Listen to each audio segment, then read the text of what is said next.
சீர்காழி அருகே அரசு மதுபான கடையில் டின் பீர் வாங்கி அருந்திய 2 பேருக்கு வாந்தி மயக்கம், வயிற்றுப்போக்கு. ஜனவரி மாதத்துடன் காலாவதியானது தெரியவந்தது.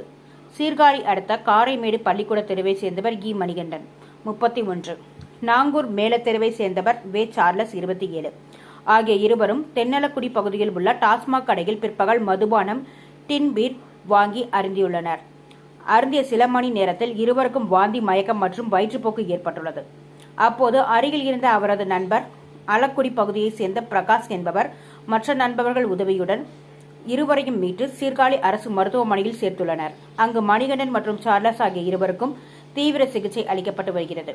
இதுகுறித்து சீர்காழி போலீசாருக்கு தகவல் அளிக்கப்பட்டு காவல் ஆய்வாளர் சிவகுமார் அரசு மருத்துவமனையில் நேரில் சென்று விசாரணை நடத்தினார். அரசு மதுபான கடையில் வாங்கிய டின் பீர் கடந்த ஜனவரி மாதத்துடன் காலாவதி ஆனது தெரியவந்தது.